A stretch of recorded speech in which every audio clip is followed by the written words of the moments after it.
Hey guys, it's Matt from Midnight Farms. Good morning, good afternoon, whatever time of day it is for you today. I think it's about 2 o'clock here.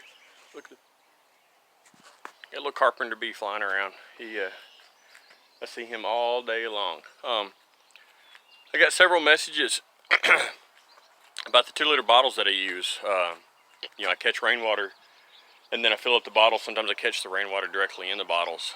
But how do I use that water once I've got it? Do I, dump that water into a bigger bucket, or a tub, a drum or something? Have a pump, some sort of hose hooked up to it for a sprayer? I do none of that. I use it directly out of the bottles. I take the lids. Well, I'll flip it around here and show you.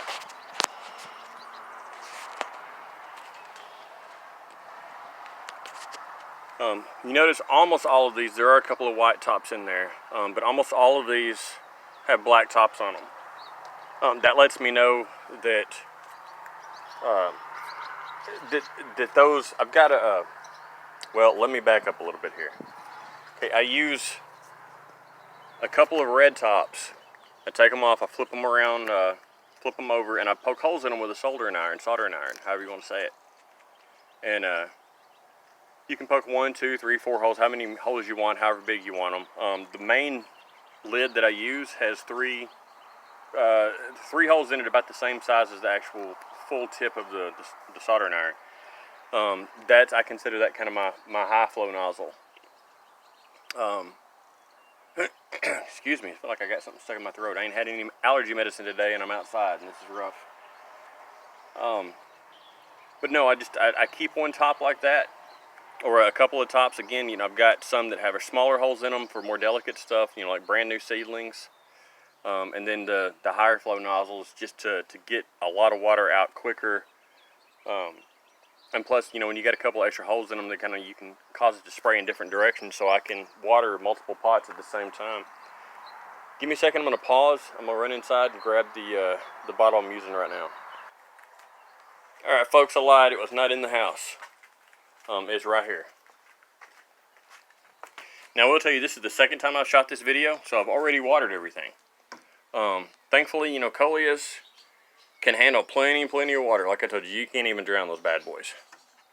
So, I'm going to unscrew this.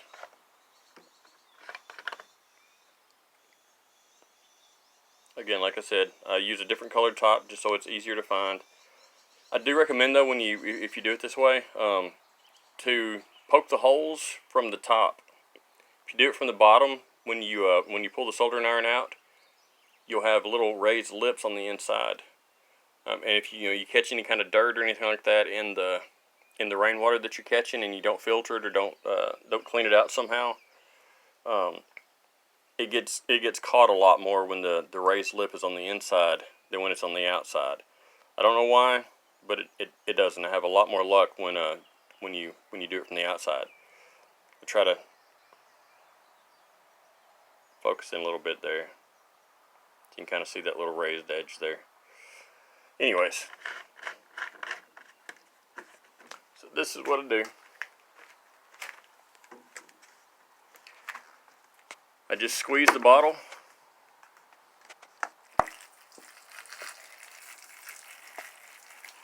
Again, I can water 2 rows at once.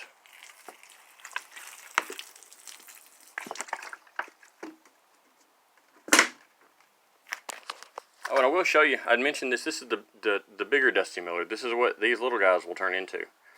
Of course, I don't know if that just happened when the water got on it, but this is what I was telling you about the leaves turning green when they get wet.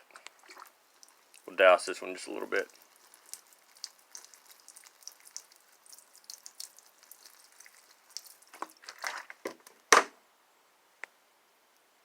Yeah, I just wasted some water, but guess what? It's going to rain today, so I'm going to refill, or I'm going to get more. But see, if I actually wipe the water around, it gets more green. As soon as it dries, it'll be back to that snow white color again. So yeah, so it's an easy way. Again, I just use the 2-liter bottles. I will recommend though, if you keep them outside like I do mine, be mindful of the forest, Luke. Be mindful that they're going to get hot. You know, set some, maybe like I'll set a couple here in the garage from time to time, let them cool down, or set a couple in the house.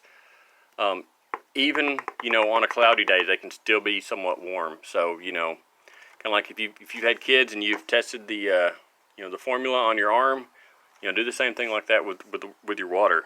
You want to test, make sure it's not too hot for the plants, because it doesn't have to be boiling, you know, for you to kill the roots. Just really hot water will do it all by itself. Again, I've never killed coleus with hot water, but I've never tried either. So, anyways, guys, take care. Thanks for watching, and I'll talk to you next time.